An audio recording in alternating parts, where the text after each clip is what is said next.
আমার স্নেহের সকল ছাত্রছাত্রীকে রাজু স্যার ম্যাথ সলিউশন স্বাগতম। আজ আমি তোমাদের কোষে দেখি 1.5-এর অঙ্কগুলো শেখাবো। আমি তোমাদের খুব সহজ পদ্ধতিতে এবং সঠিক নিয়মে অঙ্কগুলো শেখাবো। তোমরা পুরো ভিডিওটা ভালোভাবে দেখবে, নয়তো বুঝতে পারবে না এবং বেশি দিন মনে রাখতে পারবে না। চলো শুরু করি। তোমরা অঙ্ক করার আগে অবশ্যই খাতায় কিন্তু মার্জিন টেনে নেবে। মার্জিন টানলে কী হয়, খাতা দেখতে ভালো লাগে, অঙ্ক করতে ভালো লাগে। যে স্যার খাতা দেখে সে স্যার খুশি হয়। আমি শেখাবো তোমাদের কোষে দেখি 1.5 লিখে নেব। কোষে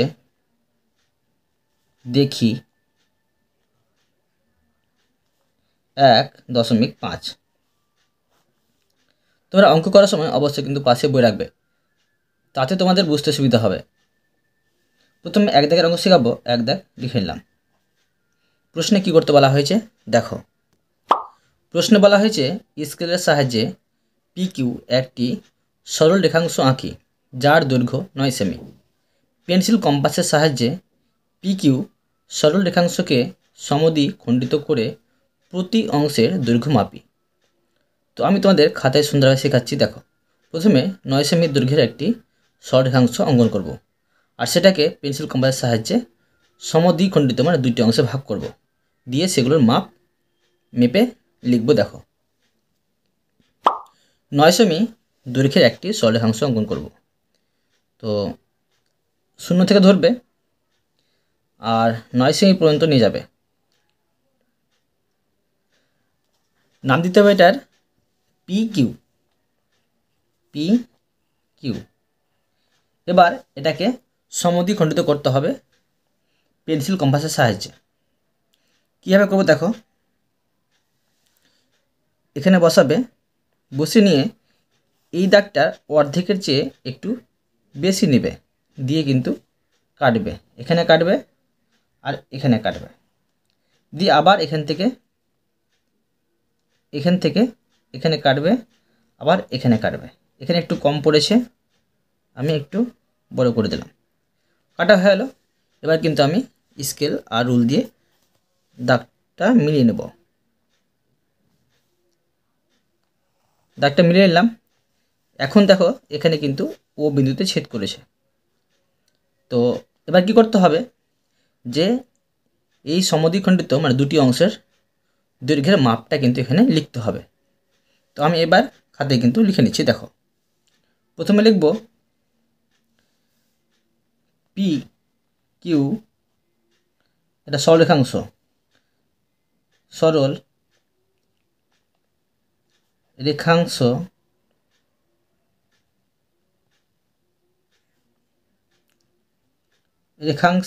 সরল রেখাংশের দুটি সমান অংশ। কি কি পেয়েছি সমান অংশ? পি কিউ সরল অংশের দুটি সমান অংশ পেয়েছি। কি একটা পেয়েছি পিও কমা, আর একটা পেয়েছি ও কিউ। তো পিও আর ও কিউ এর মাপটা লিখতে হবে। অতএব পি ও এবং ও কিউ এর দৈর্ঘ্য কত হবে দেখো। এটা ছিল পি কিউটা ছিল 9 সেমি। তো 9 সেমির অর্ধেক হয়েছে, সমদ্বিখণ্ডিত মানে সমানভাবে খণ্ডন করা হয়েছে। তো 9 সেমির অর্ধেক কত হয়? 4.5 সেমি হবে। তো এটা হবে 4.5, এটা হবে 4.5। তো লিখে নেব 4.5 সেমি। এই অঙ্কটা সুন্দরভাবে হয়ে গেল। এরপরে দেখো 2 নম্বর। 2 দাগ দিয়ে দিলাম। প্রশ্নে কি করতে বলা হয়েছে দেখো। প্রশ্নে বলা হয়েছে স্কেলের সাহায্যে 12 সেমি দৈর্ঘ্যের সরল রেখাংশ এঁকে তাকে পেন্সিল কম্পাসের সাহায্যে সমান 4টি ভাগে ভাগ করি এবং প্রতি ভাগের দৈর্ঘ্য সমান হয়েছে কিনা মেপে দেখি। তো আবার 12 সেমি মাপের একটি সরল রেখাংশ অঙ্কন করতে হবে, এটাকে 4টি ভাগে ভাগ করতে হবে, আবার প্রতি ভাগের দৈর্ঘ্যের মাপ কিন্তু লিখতে হবে। দেখো, 12 সেমি মাপের একটি সরল রেখাংশ অঙ্কন করে নেব। 0 থেকে ধরবে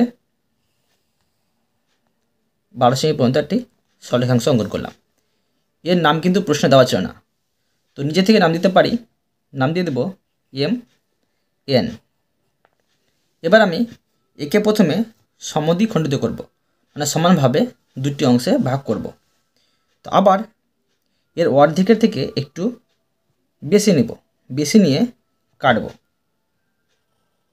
কাটলাম আর এখানেও কাটলাম। আবার এখান থেকে কাটলাম, আবার এখানে কাটবো।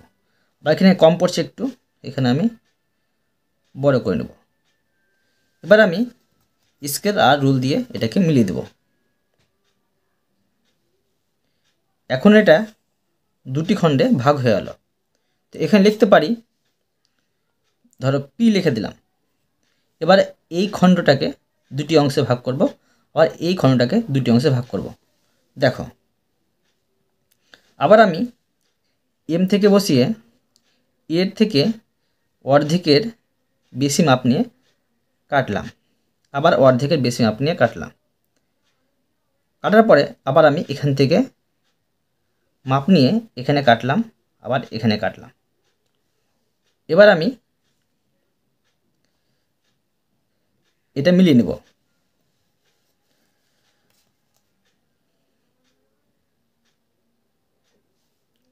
এটা আমি মিলিয়ে দিলাম। এটা ছেদ করেছে ধরো ও বিন্দুতে। এবার আমি P আর N সরলরেখাংশকে সমদ্বিখণ্ডিত করব, মানে দুটি খণ্ডে ভাগ করব। আবার আমি এই সরলরেখাংশের অর্ধেকের বেশি মাপ নিয়ে এখানে কেটে দিলাম, আর এখানে কেটে দিলাম। আবার আমি এখান থেকে এখানে কাটলাম, আবার আমি এখান থেকে কাটলাম। এবার আমি স্কেল আর রুল দিয়ে এটাকে মিলিয়ে নেব। মিলিয়ে দিলাম। এটা ধরো কিউ বিন্দুতে ছেদ করেছে।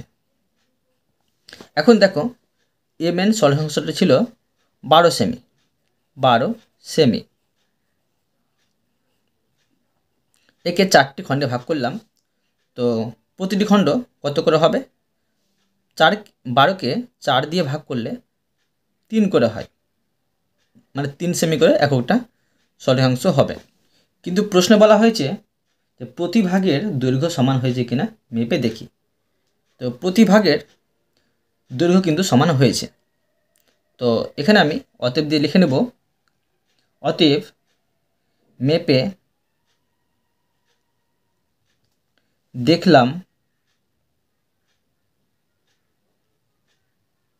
প্রতি টুকরোর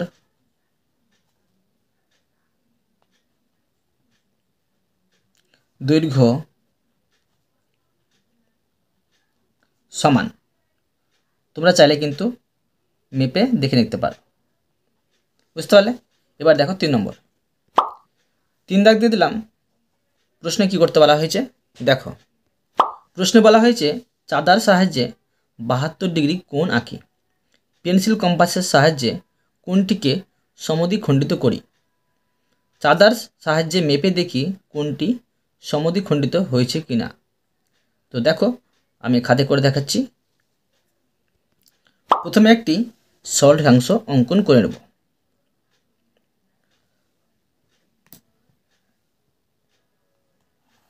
যে কোনো মাপের সরলরেখাংশ অঙ্কন করলাম। নাম দিয়ে দিতে পারি, ধরো এখানে নাম দিলাম ও, আর এখানে নাম দিলাম বি। এবার চাঁদা বসিয়ে এটাকে 72 ডিগ্রি অঙ্কন করব। চাঁদাটা সবসময় তুমি এই সামনের দাগ আর এই দাগ এর কেন্দ্র বিন্দুতে বসাবে, দাগগুলো যেন সমানভাবে বসে থাকে। এবার দেখো এই দিক থেকে ধরবে, ভিতর দিক থেকে 10, 20, 30, 40, 50, 60, 70। 70 এখানে হচ্ছে, কিন্তু 72 ডিগ্রি বলেছে, তো 70 থেকে 2 ঘর বেশি হবে, এখানে বসালাম। এবার আমি এটাকে দাগ টেনে মিলিয়ে দেবো। দাগ টেনে এটাকে মিলিয়ে দিলাম। আর এখানে আমি এটা কোণ অঙ্কন করে নেব। কোণ অঙ্কন করে দিলাম। এখানে লিখে দেব 72 ডিগ্রি। 72 ডিগ্রি। এবার কি করতে হবে, এটাকে সমদ্বিখণ্ডিত করতে হবে, মানে সমানভাবে খণ্ডন করতে হবে। আবার আমি এখান থেকে মাপ নিয়ে এখানে কাটব, আবার এখান থেকে মাপ নিয়ে কাটব, মাপ নিয়ে কাটলাম, তবে কিন্তু এটা সমদ্বিখণ্ডিত হয়ে গেল। এবার স্কেল দিয়ে এটাকে আমি মিলিয়ে দেব, এটাকে আমি স্কেল দিয়ে মিলিয়ে দেব। তো দেখো এখানে 72-এর অর্ধেক কত হয়, 36। তো এবার আমি চাঁদা দিয়ে দেখব 36 ডিগ্রি এটা হয়েছে কিনা। তো চাঁদা ভালো করে বসালাম, বসিয়ে দেখো এই যে 35 আর 35-এর পরে একটা ঘর 36, 36 কিন্তু মিলে যাচ্ছে। তো অতএব লিখে নেব, প্রশ্নে যেমন বলা হয়েছে, অতএব দিয়ে লিখে নেব, অতএব চাঁদার সাহায্যে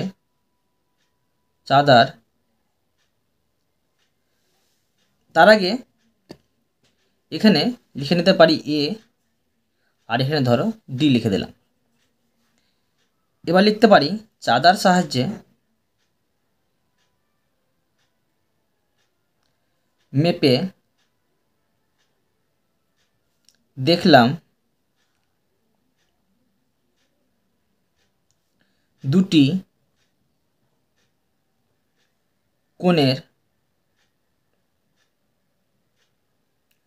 মান সমান। এই অঙ্কটা সুন্দরভাবে হয়ে গেল। এরপরে দেখো 4 নম্বর, 4 দাগ দিয়ে দিলাম। প্রশ্নে কি করতে বলা হয়েছে দেখো, প্রশ্নে বলা হয়েছে এ বি সরলরেখাংশের বি বিন্দুতে পেন্সিল কম্পাসের সাহায্যে বিসি লম্ব আঁকি ও পেন্সিল কম্পাসের সাহায্যে কোণ এবিসিকে সমদ্বিখণ্ডিত করি। প্রথমে এবি একটি সরলরেখাংশ অঙ্কন করতে হবে বি বিন্দু থেকে, পেন্সিল কম্পাসের সাহায্যে বিসি একটি লম্ব আঁকতে হবে ও পেন্সিল কম্পাসের সাহায্যে কিন্তু একটা কোণ অঙ্কন করতে হবে বি এ বি সি, মানে বি থেকে কোণটা উৎপন্ন হবে।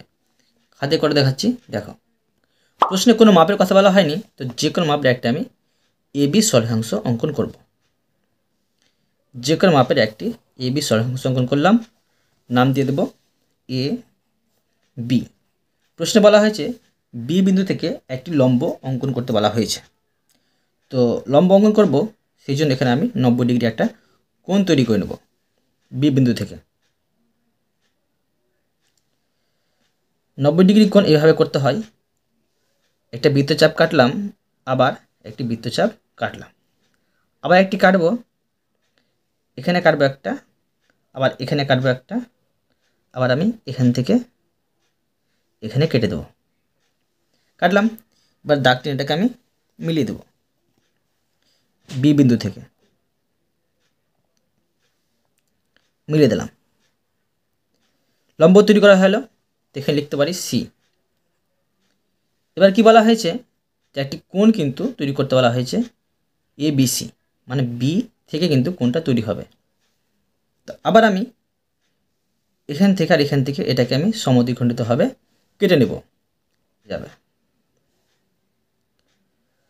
এখানে কাটলাম, আবার আমি এখান থেকে কাটলাম, এটা সমদ্বিখণ্ডিত হয়ে যাবে। এখান থেকে আমি এটা মিলিয়ে দেব। তো এবিসি কোণটাকে কিন্তু সমদ্বিখণ্ডিত করা হয়ে গেল। তো এখানে লিখে নেব ডি।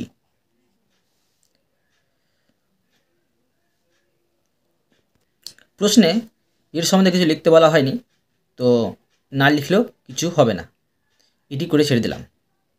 এবার দেখো 5 নম্বর, 5 দাগ দিয়ে দিলাম। প্রশ্নে কি করতে বলা হয়েছে দেখো, প্রশ্নে বলা হয়েছে এম এন সরলরেখাংশের বহিস্থ মানে বাইরে বিন্দু পি থেকে এম এন সরলরেখাংশের উপর বা বর্ধিত এম এন সরলরেখাংশের উপর লম্ব অঙ্কন করি। আমি খাতায় করে দেখাচ্ছি সুন্দরভাবে দেখো। আবার যে কোনো মাপের একটি আমি সরলরেখাংশ অঙ্কন করে নেব এম এন।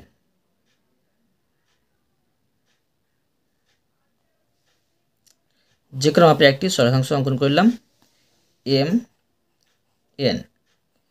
প্রশ্নে বলা হয়েছে যে এম এনের বহিস্থ বিন্দু পি থেকে, তো যে কোনো একটা আমি বহিস্থ বিন্দু নিলাম, এর নাম দিলাম পি। আর বলেছে পি থেকে এম এন সরলরেখাংশের উপর বর্ধিত এম এন সরলরেখাংশের উপর লম্ব অঙ্কন করি। এখানে লম্ব অঙ্কন করতে হবে। তো লম্বটা কীভাবে অঙ্কন করব দেখো, লম্বটা যেন সোজা হয় এভাবে করব। এখান থেকে আমি এই সরলরেখাংশের উপর একটি আমি বৃত্তচাপ কাটব। এইভাবে একটা আমি বৃত্তচাপ কাটলাম। কাটার পরে এখন কিন্তু এটা সোজাভাবে লম্ব অঙ্কন করা সম্ভব নয়, সেই জন্য আবার আমাকে এখান থেকে একটি বৃত্তচাপ কাটতে হবে। এখান থেকে একটি বৃত্তচাপ কাটলাম, আবার আমাকে এখান থেকে একটি বৃত্তচাপ কাটতে হবে, কাটলাম। কাটার পরে এবারে কিন্তু এটা সোজাভাবে লম্ব অঙ্কন করা হয়ে যাবে। দাগ টেনে নেব। এভাবে কিন্তু একটি আমি দাগ টেনে নিলাম। এখন দেখো এখানে কিন্তু এটা ও বিন্দুতে ছেদ করেছে ধরো, আর এখানে লিখে নিতে পারি এটা কিউ। প্রশ্নে এর সম্বন্ধে কিছু লিখতে বলা হয়নি, শুধু চিত্র অঙ্কন করতে বলা হয়েছে। চিত্র অঙ্কন করা হয়ে গেল, তো এইটুকু করলে কিন্তু হয়ে যাবে। এরপরে দেখো 6 নম্বর। নয়তো তোমরা চাইলে কিন্তু লিখে নিতে পারো, মানে প্রশ্নে যেটা বলা হয়েছে সেই কথাটি। তো 6 নম্বর লিখে নেব। দেখো 6 দাগের প্রশ্নে কী করতে বলা হয়েছে দেখো। প্রশ্নে বলা হয়েছে স্কেল ও পেন্সিলের সাহায্যে এবিসি একটি যে কোনো ত্রিভুজ আঁকি। যে কোনো মাপের বলা হয়েছে। পেন্সিল কম্পাসের সাহায্যে ওই ত্রিভুজের 3টি কোণের সমদ্বিখণ্ডিক আঁকি। মানে ত্রিভুজ আঁকতে হবে আর সেটার সমানভাবে 3টি সমদ্বিখণ্ডিক আঁকতে বলা হয়েছে। সমদ্বিখণ্ডিক 3টি সমবিন্দু কিনা দেখি, আবার দেখতে হবে এটা সমবিন্দু হয়েছে কিনা। আমি করে দেখাচ্ছি সুন্দরভাবে দেখো। এখানে নির্দিষ্ট কোনো ত্রিভুজের কথা বলা হয়নি, তো আমি যে কোনো মাপের একটি ত্রিভুজ অঙ্কন করে নেব। যে কোনো মাপের একটি আমি ত্রিভুজ অঙ্কন করে নেব।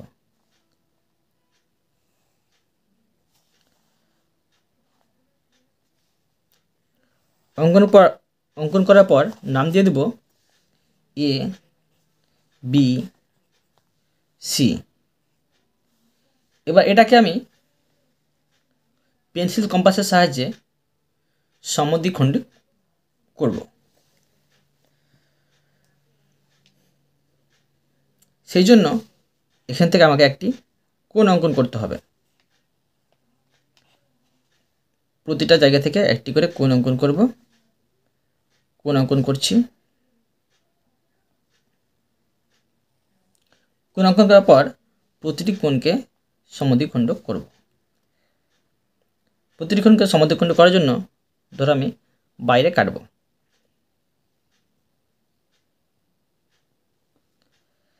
এখান থেকে কাটতে পারি,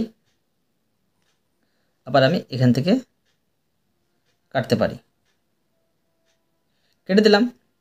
আবার ধরো এখান থেকে আমি এখান থেকে কাটব, আবার আমি এখান থেকে কাটব।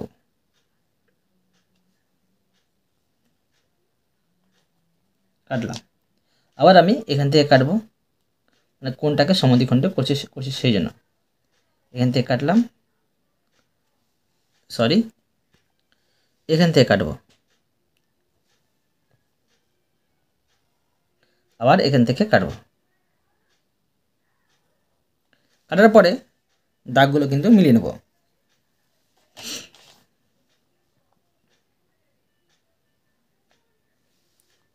সুন্দরভাবে মেলাবে। মিলিয়ে দিলাম, আবার এখান থেকে মিলিয়ে দেব।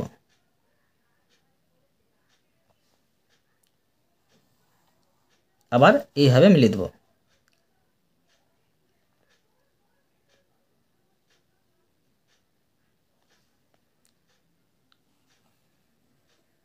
মিলিয়ে দিলাম। এখন দেখো এখানে ও বিন্দুতে ছেদ করেছে, দেখতে পাচ্ছ এটা সমবিন্দুতে ছেদ করেছে। 3টি কোণ একই বিন্দুতে ছেদ করেছে। সেই জন্য এটা হলো সমবিন্দু। অতএব লিখে নেব, অতএব ABC ত্রিভুজের তিনটি কোণের সমদ্বিখণ্ডিক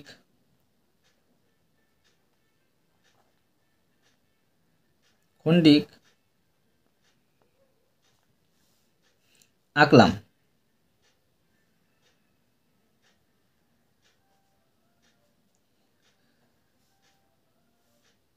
তারপর লিখতে পারি সমদ্বিখণ্ডিক তিনটি সমবিন্দু, সমদ্বিখণ্ডক বা খণ্ডিক তিনটি সমবিন্দু। দেখো এই অঙ্কটা কিন্তু সুন্দরভাবে হয়ে গেল।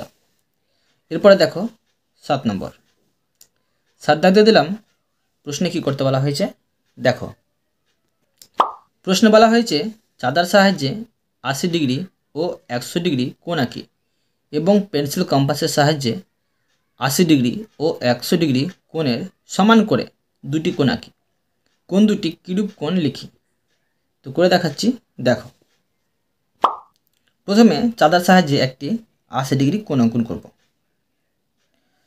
তো প্রথমে আমি একটি সরেখাংশ যে কোনো মাপের অঙ্কন করে নেব। অঙ্কন করার পর চাঁদা বসিয়ে 80 ডিগ্রি কোণ অঙ্কন করব। ভালো করে সরলরেখায় মিলিয়ে বিন্দুটা সমানভাবে বসিয়ে 80 ডিগ্রির মাথায় একটি আমি বিন্দু বসাবো, দিয়ে এটা দাগ টেনে দেব। দাগ টেনে দিলাম। এবার দেখো এটা আমি পেন্সিল কম্পাসের সাহায্যে একটি কোণ অঙ্কন করে দেব। করে দিলাম। এটা হলো কি 80 ডিগ্রি। লিখে নেব 80 ডিগ্রি। নাম লিখে দিতে পারি ABC।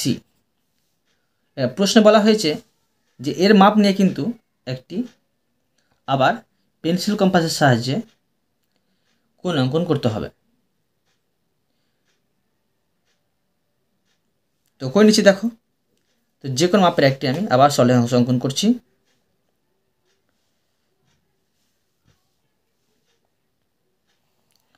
করলাম। তার বলা হয়েছে এটার মাপ নিয়ে করতে হবে। তো এটার যেটা মাপ ছিল বৃত্তের, সেটা মাপ নিয়ে এখানে কাটলাম। কাটার পরে এখান থেকে মাপ নিতে হবে সুন্দরভাবে। মাপ নিলাম, দিয়ে আবার আমি এখান থেকে কেটে দিলাম। এবার কিন্তু চারা দিয়ে করছি না, পেন্সিল কম্পাসের সাহায্যে করছি। এবার দাগটা এটাকে মিলিয়ে দেব।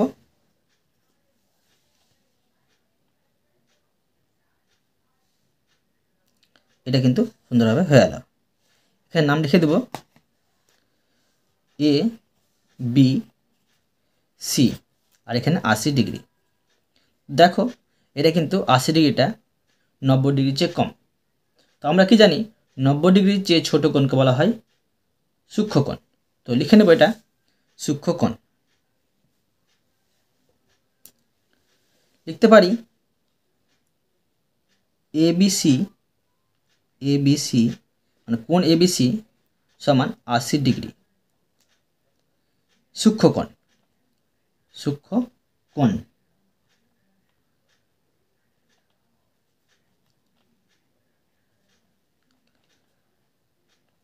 এবার করব কি, চাঁদার সাহায্যে 100 ডিগ্রি কোণ অঙ্কন করব। আবার যে কোনো মাপের একটি সরলরেখাংশ অঙ্কন করলাম। চাঁদা বসাবো, ভালো করে বিন্দু মিলাবো, আর সরলরেখাংশ মিলিয়ে 100-র মাথায় বিন্দু বসাবো। বিন্দু বসিয়ে দাগটা আমি মিলিয়ে দেব। দাগটা আমি মিলিয়ে দিলাম। মিলিয়ে দেওয়ার পরে পেন্সিল কম্পাসের সাহায্যে এটাকে আমি একটা বৃত্তচাপ কেটে দেব। বৃত্তচাপ কেটে দিলাম। এখানে লিখে দেবো এটা 100 ডিগ্রি। নাম লিখতে পারি পি কিউ আর। এবার কি করব, এর মাপ নিয়ে পেন্সিল কম্পাসের সাহায্যে নিচে আরেকটি 100 ডিগ্রি কোণ অঙ্কন করে নেব। করে নিচে দেখো, আবার আমি একটি সরলরেখাংশ অঙ্কন করলাম। অঙ্কন করার পরে এর মাপ নেব, এর যে বৃত্তচাপের মাপ ছিল সেই মাপ নিয়ে এখানে আমি কেটে দিলাম। কেটে দেওয়ার পরে আবার এখান থেকে মাপ নিতে হবে। সুন্দরভাবে তোমরা মাপ নেবে, মাপ যেন একটুও কম বেশি না হয়। মাপ নিলাম, এবার আমি এখান থেকে কেটে দেব। কেটে দেওয়ার পরে স্কেল দিয়ে এটা আমি মিলিয়ে দেব।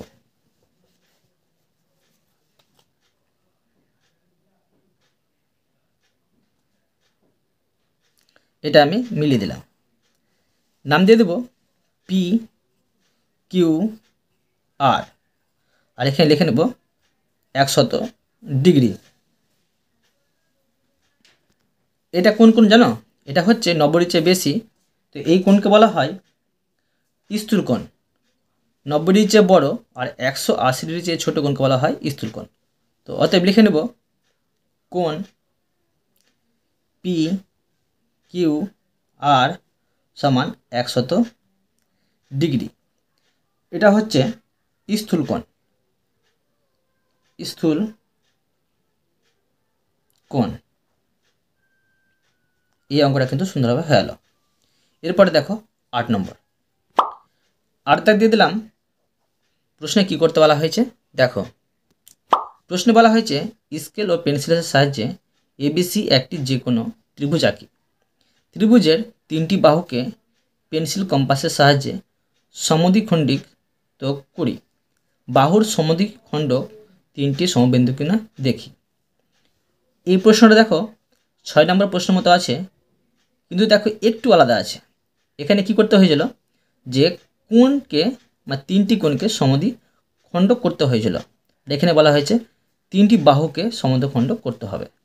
এটা কিন্তু তফাৎ করে দেখাচ্ছি দেখো। আবার যে কোনো মাপের একটা আমি ত্রিভুজ অঙ্কন করে নেব। যে কোনো মাপের ত্রিভুজ অঙ্কন করে নিচ্ছি।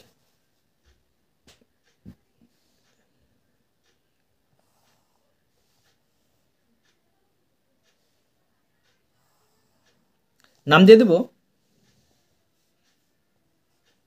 A B C.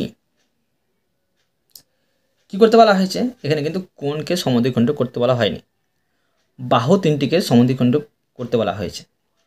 তো করছি দেখো, এই বাহুটাকে সমদ্বিখণ্ড করব, সেই জন্য এর অর্ধেকের বেশি মাপ নিয়ে এখানে কাটবো, আবার আমি এখানে কাটবো, আবার আমি এখান থেকে এখানে কাটবো, আবার আমি এখান থেকে এখানে কাটবো। এটা একটু কম হয়ে গেল, আবার আমি কাটবো, এখান থেকে এখানে কাটবো, আর এখান থেকে এখানে কাটবো। তো এটা আমি মিটিয়ে নেব। এবার আমি এই বাহুটাকে সমদ্বিখণ্ড করব, তো অর্ধেকের বেশি মাপ নিয়ে এখানে কাটবো, অর্ধেকের বেশি মাপ নিয়ে এখানে কাটবো, আবার আমি এখানে কাটবো, আবার আমি এখান থেকে মাপ নিয়ে এখানে কাটবো, আবার আমি এখানে কাটবো। এটা একটু কম পড়েছে, এখানে আমি বাড়িয়ে নেব, কাটলাম। এবার আমি এই বাহুটাকে সমদ্বিখণ্ড করব, তার আগে এগুলো আমি মিলিয়ে নিচ্ছি, না তো আমি নয়তো ভুল হতে পারে। তো দেখো আমি এটা বাহু পেয়েছি এখানে, তো এই বাহুটা এখান থেকে আমি টেনে দিলাম। আবার আমি এখানে একটা বাহু পেয়েছি, এটা আমি এখানে টেনে নেব।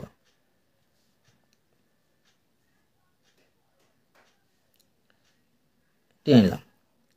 এবার দেখো এই বাহুটাকে সমদ্বিখণ্ড করব, তো করছি দেখো, অর্ধেকের আবার বেশি মাপ নিয়ে এখানে কাটলাম, আবার এখানে কাটলাম, আবার এখান থেকে মাপ নিয়ে এখানে কাটবো, আবার এখানে কাটবো। এটা একটু কম পড়েছে, এখানে আমি কেটে নেব। এবার দেখো স্কেল দিয়ে মিলিয়ে নেব। দেখো এখানে দেখো মিলিয়ে দিলাম। এখন দেখো এই বাহুটাকে একটু বড় করে দিলে এখানে কিন্তু মিলে যাবে,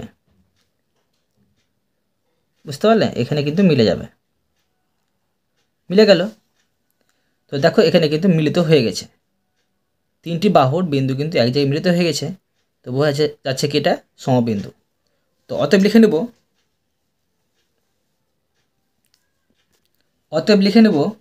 অতএব স্কেল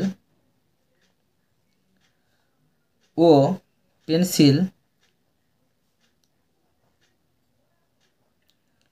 পেন্সিলের সাহায্যে কোণ এ বি সি ত্রিভুজ আঁকলাম।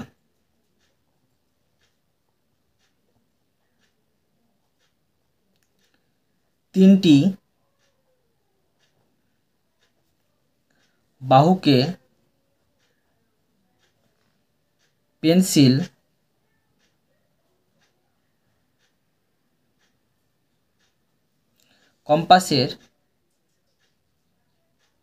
কম্পাসের সাহায্যে সমদ্বিখণ্ডিত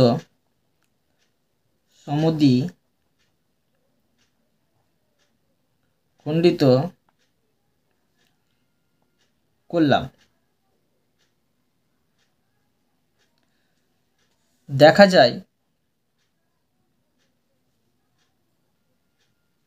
দেখা যায় সমদ্বিখণ্ডিক তিনটি